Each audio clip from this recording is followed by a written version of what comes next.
Komisi 2 DPRD Kota Ambon agendakan pertemuan dengan Pertamina bahas dugaan pencemaran tumpahan minyak.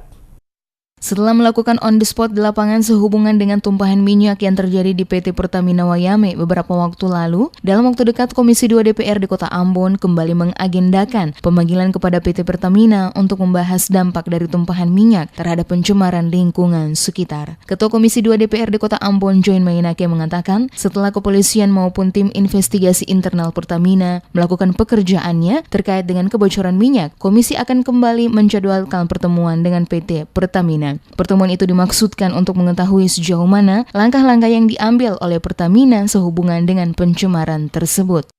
Mau dipanggil Pertamina untuk menjelaskan langkah-langkah penanganan yang kemarin sampaikan tuh sampai di mana. Ya, nah ternyata dari koordinasi tadi bahwa masih ada di penanganan reskrim.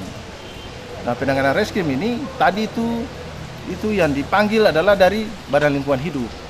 Nanti ada penjelasan dari Badan Lingkungan Hidup ke reskrim. Nah, itu yang kami juga sedang menunggu. Jadi tadi komisi dalam rapat internal komisi bersepakat untuk menunda lagi, tetap di dalam koordinasi untuk nantinya selesai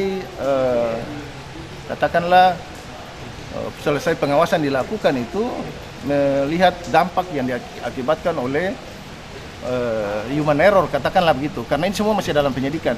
Mainake berharap pihak Pertamina lebih meningkatkan sistem pengkontrolan terhadap berbagai fasilitas yang ada, agar peristiwa tumpahan minyak yang bersumber dari tangki penampungan minyak milik perusahaan milik negara itu tidak terulang kembali. Seperti diketahui, tumpahan minyak jenis aftur dari salah satu tangki yang menyebar ke Sungai Tehang, Kecamatan Teluk Ambon, Rabu pekan kemarin, diduga lantaran adanya kelalaian di petugas. Meski begitu, Pertamina masih mencari tahu penyebabnya. Tim investigasi Pertamina telah bekerja melakukan investigasi di terminal TBBM Wayame dan hasilnya belum dapat disimpulkan apakah itu dari sistem atau akibat kelalaian pekerja. Sejumlah karyawan Pertamina juga sudah diperiksa terkait insiden tersebut. Pertamina telah melakukan langkah pembersihan minyak di air laut dengan memasangkan oil boom atau penahanan minyak agar tidak mengalir ke laut. Sedangkan di laut sudah diberikan oil dispersan untuk memecah minyak menjadi partikel terkecil. Pertamina memperkirakan kerugian akibat tumpahan minyak itu ditaksir mencapai 200 juta lebih, dengan asumsi minyak yang terbuang sebanyak 25 kiloliter dan tersisa sekitar 4.000 kiloliter. Tumpahan minyak jenis aftur dikarenakan terjadi kebocoran rembesan dari manhole tangki 8 ke tangki 7.